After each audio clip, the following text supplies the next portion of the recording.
Hello, how is everyone? As usual, of course, I hope you're doing well.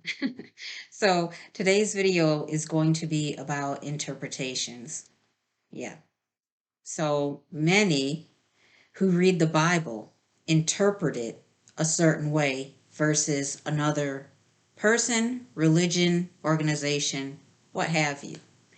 So, a lot of times this is also true just with people in general.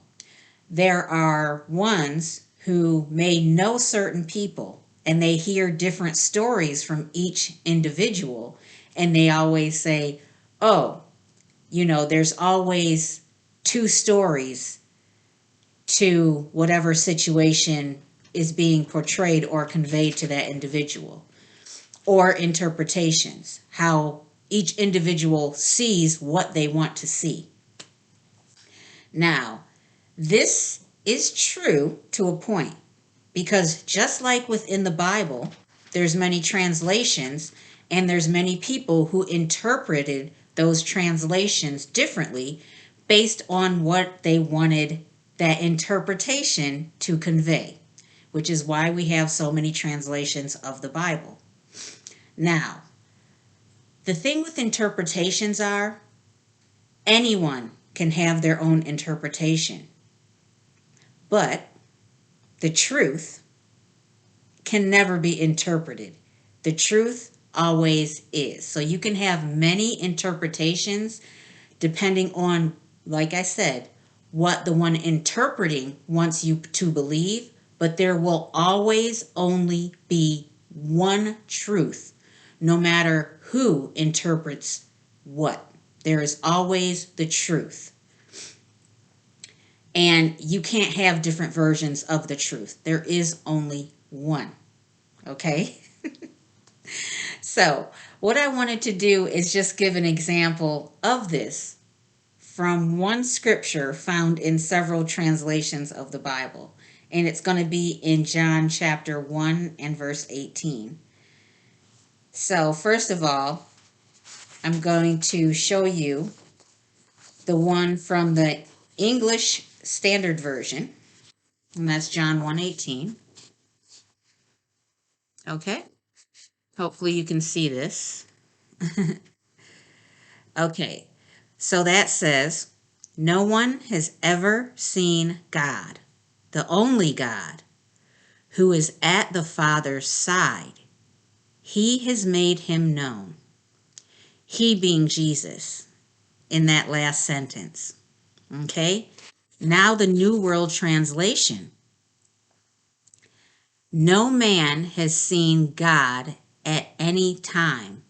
The only begotten God who is at the Father's side is the one who has explained him.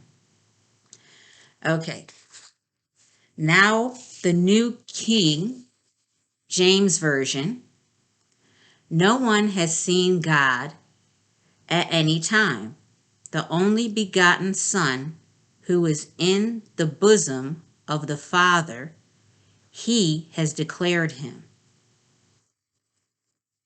Now, all three of these scriptures are the same, but depending on the translation, it was interpreted differently, depending on what they were trying to convey to the reader of their particular translation.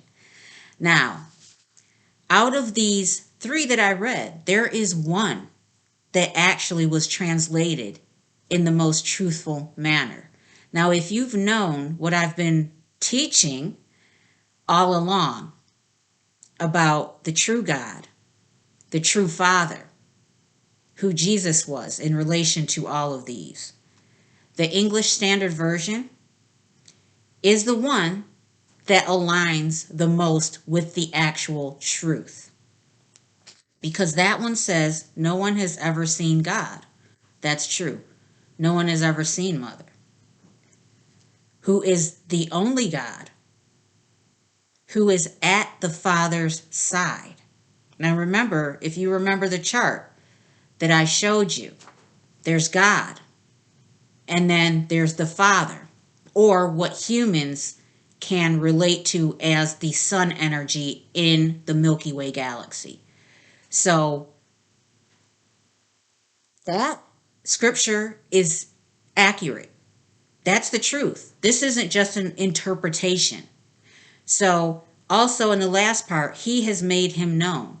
This would be Jesus making the true God, who no one has ever seen, known. Okay? Now, the New World Translation, no man has seen God at any time. True. The only begotten God who is at the Father's side. Now, that was added because the Father actually is the only begotten God, but also the Son of the true God, like I had said.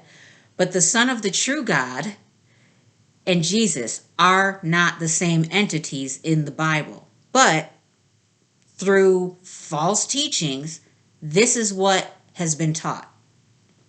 So, even with this, what the witnesses teach is that no one has seen God at any time. And then the only begotten God who is at the Father's side. You have two gods in their own translation of the scriptures. But they want you to believe that there's only one God, this rebel God, or Jehovah, who is actually Satan, who wants exclusive devotion. But even here in their own scripture, there are clearly two gods. Now, the New King James Version, no one has seen God at any time. The only begotten Son, which is true, like I just explained. The only begotten Son, which would be God's, the true God's Son, which was the first creation, who she created all things through. The Word was part of her. That's it. And the Word is truth. And this says, who is in the bosom of the Father? He has declared him. They capitalized here, which confuses people, where the English Standard Version did not. So you know, he has declared him would be Jesus, because those he's and hims are not capitalized. But this one confuses the reader as well, but there is some truth, just like the other ones. Now, this reason of so many interpretations and things being corrupted and changed throughout history is exactly why in John 1 and verse 14, why this was necessary. And the Word became flesh and dwelt among us, and we beheld his glory, the glory as of the only begotten of the Father, full of grace and truth. Grace could also be undeserved kindness, or kindness bestowed on one's, or even energies that truly don't really deserve it.